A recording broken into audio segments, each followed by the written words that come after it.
Hello and welcome to Benue Television News at 7. I am Mercy Upa. The headlines. President Bola Tinubu urges Nigerians to be patient with his administration. Federal government says it spent $600 million on fuel importation monthly. And on the foreign scene, Russia accuses Ukraine of opening second front in Africa. A one-day retreat for governing boards of tertiary institutions in Benue State has charged participants to actively engage stakeholders towards upgrading the standard of tertiary education in the state. The Commissioner for Education and Knowledge Management, Dr. Frederick Gan, gives the charge Tuesday during a one-day retreat for newly inaugurated chairmen and members of governing councils for government-owned tertiary institutions at the Senate Hall of Benue State University, Makurdi. Correspondent Manasseh Nogochi reports that the retreat organized by the ministry aims to identify training as key to success in the education sector.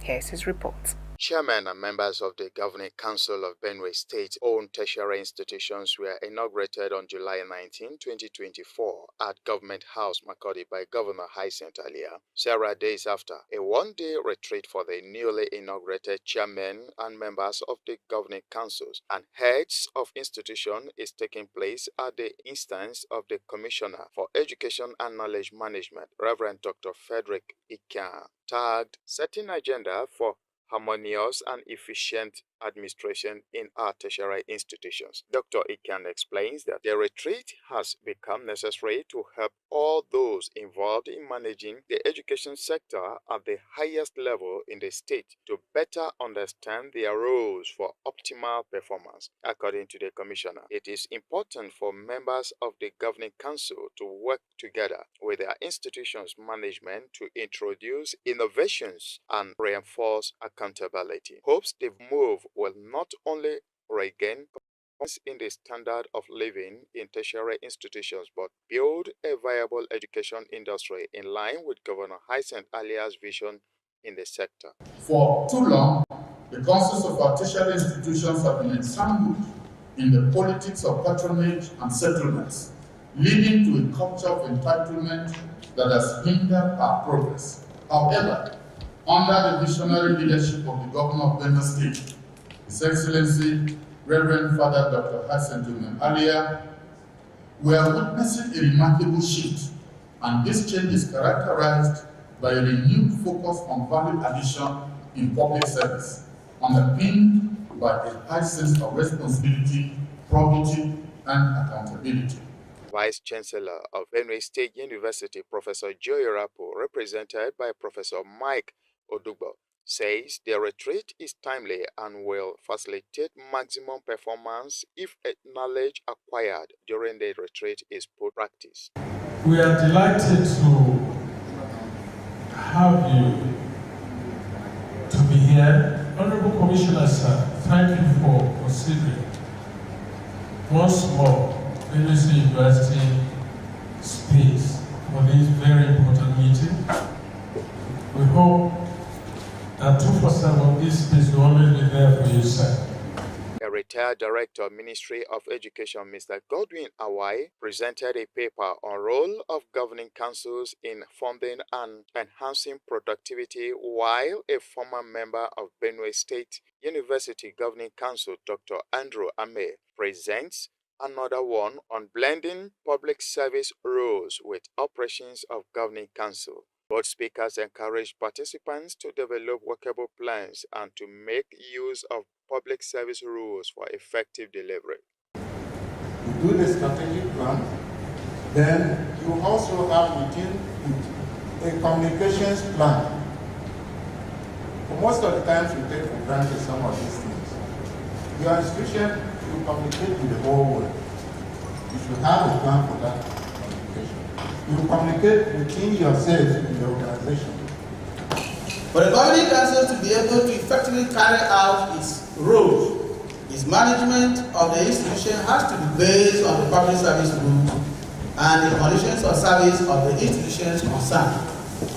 This explains why the Honorable Commissioner, Minister of Education and Knowledge Management has considered it necessary to choose this topic for purpose of drawing the attention of the chairmen and members of the governing council to to their responsibilities that lie ahead if they must effectively and efficiently deliver on the mandate. Some governing council's members, Dr. Martin Sagena and Dr. Shimenenge Atime, described the retreat as inspiring and informative. We'll have to visit the site, then get acquainted with their problems, and then we'll know how to plan. Because we'll have to identify their problems before we plan how to help them. Because our mission is actually to put the place in shape and then see how we can make good contributions to lift the institution to a better level. Very, very beneficial. In as much as what we know, someone else may not know sufficiently enough. So this has enabled us has reminded us of our respective responsibilities in discharging the mandate being invested of us. The chairman and council members, they need to know what is expected of them, and then the management as well should know what is expected of them. So putting us together for retreat, I think is a welcome development, and it's quite good for efficient running of the tertiary institutions. The Permanent Secretary, Ministry of Education and Knowledge Management, Mr. Agbo Chekpe, encouraged the participants to put in their best to drive a viable education sector for Benue State. Manasseh Anongachia, Benue Television News, Makudi. Chairman Public Health Physicians Benue State, Dr. Teka Bito, has advocated the need for crèches in public workplaces to support breastfeeding mothers. This was made known Tuesday when he featured on Benue Television live program Talk Health. Iwange Baja has the report. August 1st to 7th, 2024 is marked as World Breastfeeding Week, with the theme Closing the Gap, Breastfeeding Support for All, underscores the collective responsibility to embrace and support breastfeeding mothers through diverse and comprehensive measures and policies. Guest on Talk Health, Dr. Teka Bito, stressed the need for exclusive breastfeeding for the first 6 months of a child's life. Breastfeeding is very critical and is the foundation of nutrition of the entire nation. The children's nutrition is suboptimal without breastfeeding. Put differently, without breastfeeding, we can't have a nation because our children won't grow well, our adults won't have appropriate mentation, and they won't perform well. To ensure that the child is breastfed exclusively for the first 6 months of life, given that breastfeeding is the best form of food for the child between 0 to 6 months. Bito also mentioned that new babies be put to breast within the first hour of delivery, outlining the benefits of breastfeeding.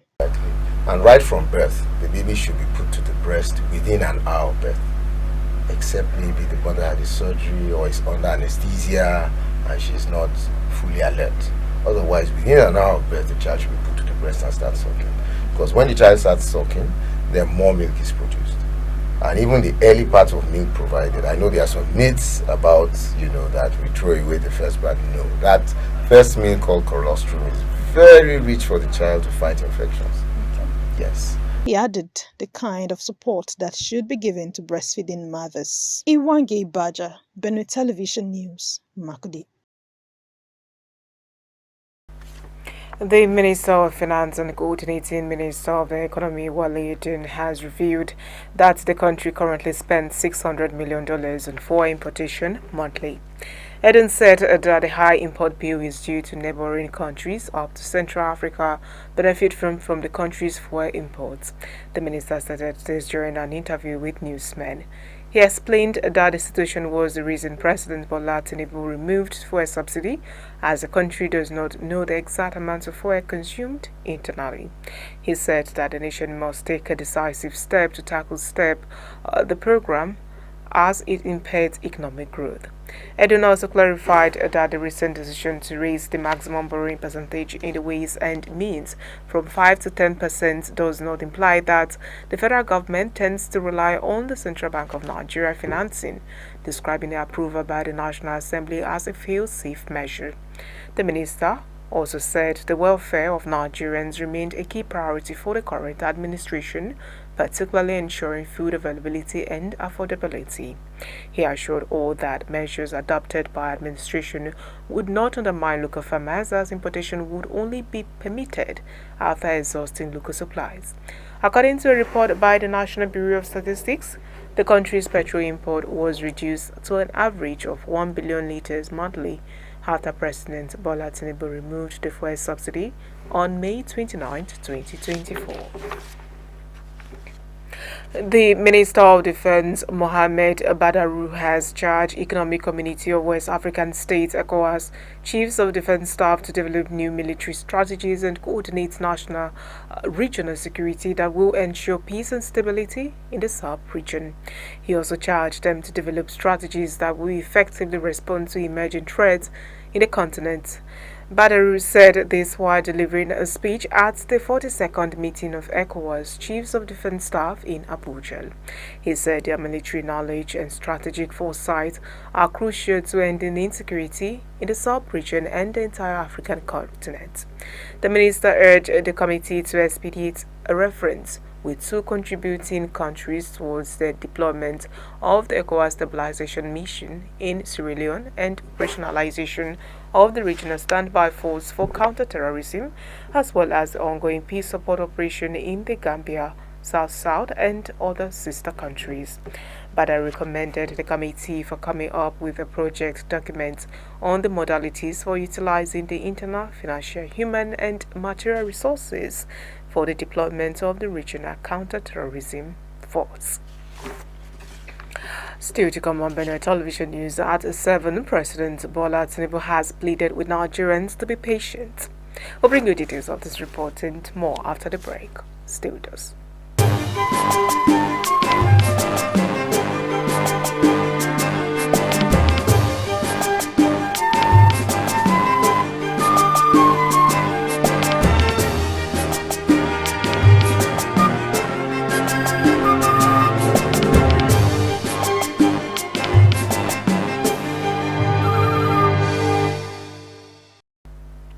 President Bola Tinubu has pleaded with Nigerians to be patient with his administration, assuring that the country is transitioning from darkness to dawn. In an official video released by the State House on Wednesday, Tinubu acknowledged the ongoing hardship orchestrated by the removal of the fuel subsidy and the floating of the naira. He noted that Nigerians' pain was compounded by what he described as an avoidable lag between the subsidy removal and his helpful plans for the country. He restated his commitment to fulfilling his administration's promise to make education more affordable to all and provide loans to higher education students who may need them. The president assured that the measures his government has taken will get the country out of the lingering economic crisis. This address marked the second time Tinubu has addressed Nigerians since the beginning of the End Bad Governance in Nigeria protests. The protests turned violent in some states, including Kano, Abuja, and Kaduna, where demonstrators believed to be infiltrators were seen waving Russian flags and calling for an unconstitutional change of government. Nigerian Army has confirmed the killing of a protester in Zaria, Kaduna State. Army spokesperson Major General Oyemal Nwachukwu made this confirmation in a statement on Wednesday. He said the unfortunate incident happened when troops were mobilized to disperse a mob and enforce the curfew imposed by the state government in Samaru, a suburb of Zaria. Nwachukwu said on arrival at the scene, the hoodlums brazenly attempted attacking the troops, prompting a soldier to fire a warning shot to scare the hoodlums away, which unfortunately led to the death of a 16-year-old boy, Ismail Mohammed. He revealed that the soldier involved has since been arrested and is undergoing interrogation. Nwachukwu said the Chief of Army Staff, Lieutenant General Tarid Lagmaja, had sent a high-powered delegation led by the General Officer Commanding 1 Division, Major General Landa Sarasu, to visit and condole with the family of the deceased. He said the deceased has been buried according to Islamic rites, with senior military officers of the Nigerian Army in attendance. Still on the Nigerian army, which has destroyed several illegal refining sites in Rivers and Bayelsa states, the army said the destruction was done during an operation by troops of the Land Component Joint Task Force South-South, Operation Delta Safe. Acting Deputy Director of 6th Division Army Public Relations, Lieutenant Colonel Jonah Danjumal, disclosed this in a statement on Wednesday in Port Harcourt. Danjumal said the feat is the outcome of a renewed vigor aimed at reducing the activities of people he described as notorious illegal oil bunkering merchants in the Niger Delta region. He disclosed that the army has effectively scaled up operations against these criminal elements in the region to increase oil production in the oil and gas rich regions. BENUETVNEWS news at 7. We'll now go for a break. When we return, we'll be joining the foreign scene. For more updates, please stay with us.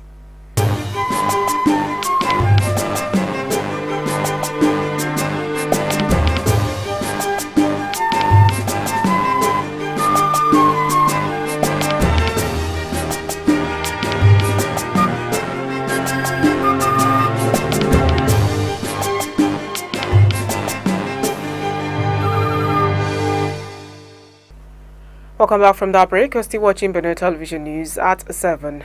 From the foreign scene, Russia has accused Ukraine of opening a second front in the war between them in Africa after Mali and Niger broke off diplomatic relations with Kyiv, accusing it of supporting terrorist groups. The claims by Moscow followed an announcement from Niger's military government that it has cut ties with Ukraine. Several states in West Africa have recently ditched long-standing ties with the West, turning to Russia. The move was in line with that of neighboring Mali's military government, which on Sunday announced it was severing relations with Kyiv over its role in the attack in the north of the country, in which Tuareg rebels said they killed dozens of Wagner mercenaries and Malian soldiers. Spokesperson for Ukraine's military spy agency, Adri Yusuf, said that the Malian rebels had received the necessary information to conduct the operation. Spokesperson for Niger's military government, Amadou Abramin, said Niger will ask the United Nations Security Council to debate Ukraine's aggression. Recall that Ukraine described Mali's decision to sever relations as short-sighted and hasty, saying Kyiv rejected the allegation of Ukrainian support for international terrorism. Ukraine did not immediately respond about the move by Niger. Niger and Mali are both run by military governments and that took power in recent coup.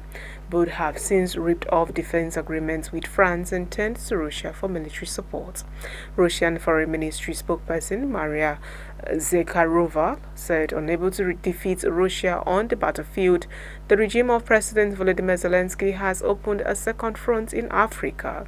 Meanwhile, the state is viewed as a significant hit to Ukraine's efforts to win global support as it defends itself against Russia's invasion and, in particular, to broaden its appeal in the global south.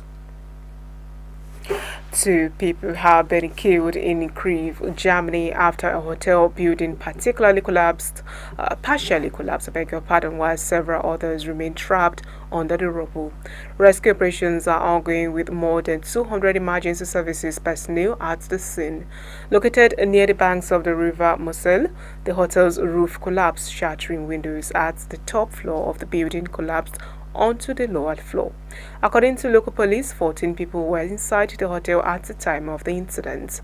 In a news conference on Wednesday, Fire Inspector Jurg Tusk identified the 2 people killed as a man and a woman, who he said died as a direct result of the building collapse.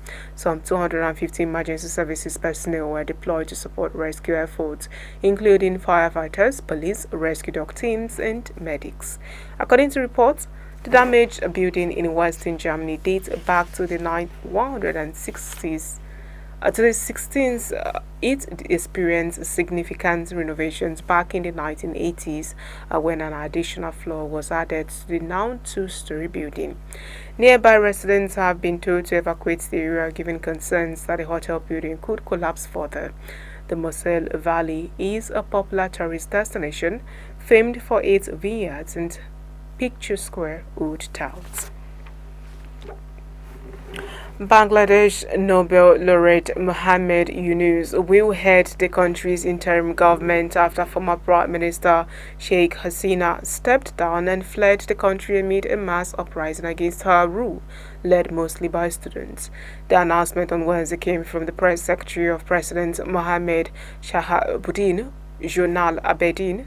Abedin also said other members of the Yunus-led government would be decided soon after decision with political parties and other stakeholders. The leaders of the student protest, the chiefs of the country's three divisions of the military, and civil society members, as well as some business leaders, held a meeting with the president for more than 5 hours on Tuesday to decide on the head of the interim administration. The student had earlier proposed Yunus, saying the 83-year-old microfinance pioneer had agreed. Following the decision, student leaders left the president's official house satisfied and welcoming the decision. Yunus is a well-known critic and political opponent of former Prime Minister Hassani, calling her resignation the country's second liberation day. An economist and a banker by profession, Yunus was awarded the Nobel Peace Prize in 2006 for pioneering the use of microcredit to help impoverished people, particularly women. He ran into trouble with Hassani in 2008 when her administration launched a series of investigations into him. During the investigations, Hassani accused Yunus of using force and other means to recover loans from poor rural women as the head of Crimean Bank. Yunus denied the allegations. And that's all of our package this night. Before here's recap of the main stories. President Bola Tinubu has urged Nigerians to be patient with his administration.